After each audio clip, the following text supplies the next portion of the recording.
happens here is that the cello and the viola both play a glissando upwards. And once they're up, the two violins start to move glissandos down.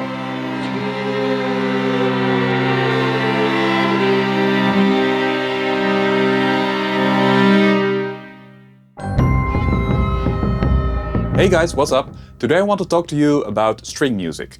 I know there are a lot of videos about how to produce string music. David Bennett has a great one, definitely watch it. But I want to talk to you about how to get more creative with your string production, but also how to realistically get a good string production for your film or music composition. So consider this a free crash course with 4 different videos. In video 1, that's the one you're watching right now, I will talk about different kind of articulations that you can use on string instrument and also extended techniques. If you've ever played with sample libraries, you've probably come across like all these kinds of different articulations like legato, staccato, pizzicato. So I assume you've at least heard of these articulations and have some kind of a vague sense of what they mean. So for the next part of the video, I'm gonna demonstrate them to you more as some kind of a quick recap. If you've never heard of these articulations and you want a more detailed explanation, let me know in the comments. So I'm gonna play all these articulations over one of my own tracks, Jupiter Winter, so you can actually hear how they sound in the context of actual music.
Now that we've covered the basics of all the articulations, I want to give you 3 examples of my own music to show you how you notate this kind of music and how you can use it in your own compositions. So let's first dive into Jupiter Winter.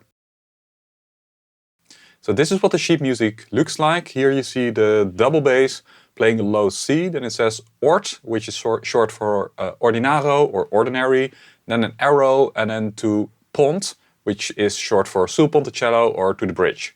So essentially the double bass player is moving the bow from a normal position towards the bridge and then back. Then it says simile or similar, repeat that for each phrase. So that sounds like this.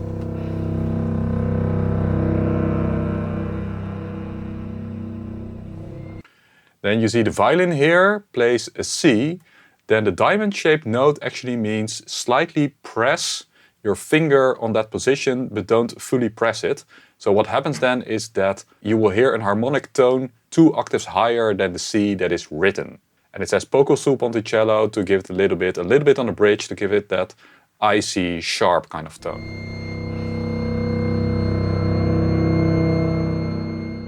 So here's a combination of all different kind of articulations. So the contrabass is playing pizzicato, then the cello is playing con legno battuto, strike it with wood.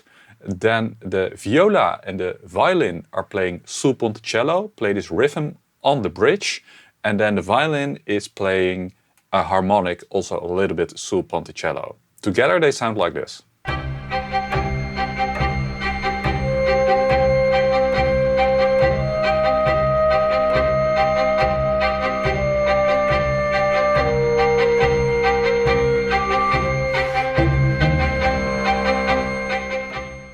Then Only the Rain Remains Part 2. What you can see here is really simple, just legato lines, and that's it. So sometimes just a normal legato is all that you need. And I wanted to show you this as well, because I think I really like the melody, I really like the production of this one, but sometimes it can be just as simple as that.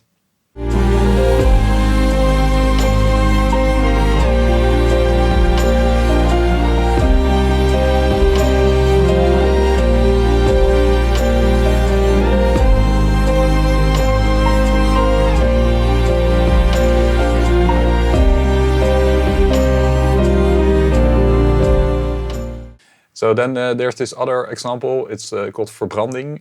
It's the pyre from the Heks van Almen. The Heks van Almen, it's the Witch of Almen. It's a historic theater play about the first woman that was accused of witchery in the Netherlands and then burned on the pyre.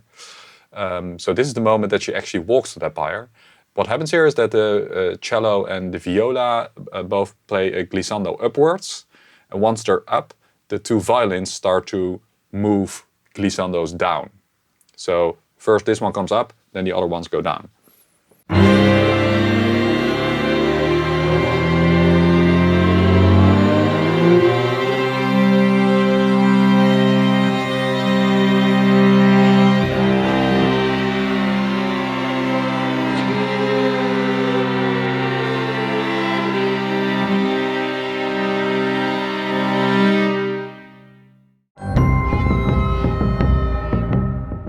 So I hope you learned something from this video. I really try to make something that is inspirational, so not just showing you techniques, but actually showing you techniques and how to make music out of that.